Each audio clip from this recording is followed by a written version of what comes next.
লেবাননের যুদ্ধবিরতিতে নিজ গ্রামে ফিরে ভাইয়ের সঙ্গে আবারও একটি পশু ক্লিনিক চালুর পরিকল্পনা করছেন খিয়াম শহরের এক পশু চিকিৎসক।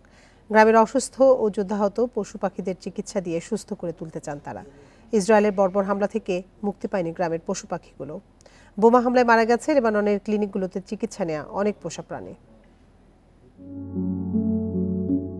লেবাননের দক্ষিণাঞ্চলের খিয়াম গ্রামের বাসিন্দা মোস্তফা শামুন, পেশায় একজন পশু চিকিৎসক। তিনি ইসরায়েল হিজবুল্লাহ সংঘাতের সময় গত সেপ্টেম্বরে বাস্তুচ্যুত হয়ে লেবাননের অন্য গ্রামে আশ্রয় নেন তিনি।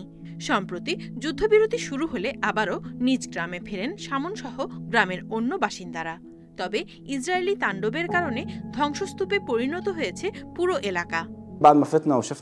যুদ্ধবিরতির পর গ্রামবাসীর অনেকেই ফিরে এসেছিল, কিন্তু বাড়িঘর বিধ্বস্ত থাকায় বেশিরভাগই আবার চলে গেছে। শুধু যাদের কাছে তাঁবু ছিল তারা তাঁবু স্থাপন করে থাকছে। সংঘাত শুরুর আগে খিয়ামে শামুন আর তার ভাইয়ের একটি পশু ক্লিনিক ছিল। অসুস্থ পশু পাখিদের সেখানে চিকিৎসা দিতেন তারা। তবে ইসরায়েলি হামলায় সেটি সম্পূর্ণ ধ্বংস হয়ে গেছে। তাই এখন আবারও ক্লিনিকটি পুনর্নির্মাণ করে চালুর পরিকল্পনা করছে দুই ভাই। এই এলাকার সব অসুস্থ পোষা প্রাণীকে আমাদের ক্লিনিকে নিয়ে আসা হতো।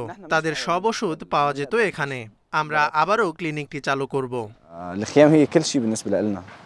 শামুন জানান, ইসরায়েলি বোমা হামলায় তার ক্লিনিকে চিকিৎসা নেয়া 11টি কুকুর মারা গেছে। শুধু তার পোষা কুকুর রকি বেঁচে গেছে। কুকুরটির সাথে তাদের কর্মজীবনের অনেক স্মৃতি জড়িয়ে থাকায় এখন সেটিকে আরো বেশি যত্ন করেন তারা। Nadia Tabassum, independent news.